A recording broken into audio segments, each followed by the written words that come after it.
ये लोकतंत्र और संविधान की दुहाई देने वाले लोग हैं, ये आज बंगाल में क्यों नहीं बोलते? इन्हीं की बहन थी ममता बनर्जी, दीदी अखिलेश यादव के पास यहाँ उत्तर प्रदेश में भी आकर के कई बार कहती थी खेला होबे मोदी ना चलबे, खेला होबे उम्बा उम्बा तुम्बा तुम्बा रुम्बा रुम्बा पुम्बा पुम्बा टुम्बा टुम्बा।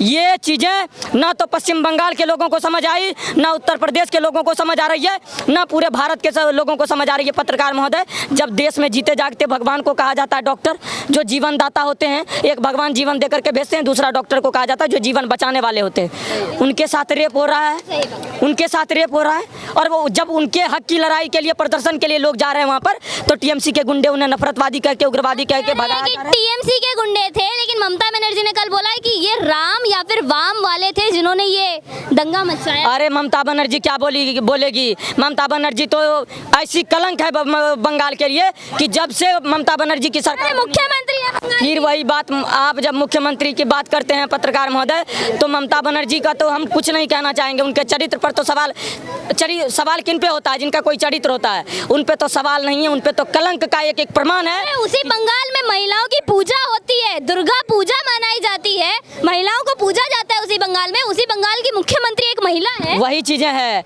जहाँ से बम काली आती है। कलकत्ता की बम काली सबसे प्रसिद्ध है, जहाँ की दुर्गा कहा जाता है कि दुर्गा सबसे बड़ा मनाया जाता है। वहाँ की औरतों का ये हाल, जिस भारत में, हिंदुस्तान में देवी कहा जाता है। और ममता बनर्जी ऐसा कलंक है, जब से वो बंगाल में आई हुई है, इन्होंने पुलिस को गुंडा बना करके छोड़ दिया है। क्योंकि ये पुलिस के सामने आते हैं, जब ये या हुसैन कहने वाले लोग कि इस्लाम कबूल करो तो भारत में रहते हैं, यहीं उन्हीं के पार्टी के सांसद कलकत्ता में कहते हैं या हुसैन रहो, कहना होगा भारत में अगर रहना है तो। और ये तमाम तरह के लोग पार्टियों को मारते हैं। ये संदेश खाली पे जब लोग बोलते हैं कि जिनकी माँ बहन सुंदर है बाहर आ जाए, हमको लेकर के जाना है, तो इन्हीं के पार्टी के नेता होते हैं। तो आप देख लीजिए, ये चीरहरण करने वाले, द्रौपदी को बदनाम करने वाले लोगों का चरित्र किस तरह से डायन की तरह ममता बनर्जी पूरे बंगाल पे बैठी कलंक है। और इस कलंक को अगर बंगाल की जनता उखाड़ करके आगामी चुनाव में नहीं फेंकी तो ये बंगाल आने वाले बांग्लादेश का घातक प्रमाण होगा। और बंगाल से भी हिंदुओं का वही हाल होगा जो जम्मू कश्मीर से एक वक्त हुआ था, जो एक वक्त ये अफगानिस्तान से हुआ था, जो आज पाकिस्तान से हुआ है, जो आज बांग्लादेश से हो रहा है।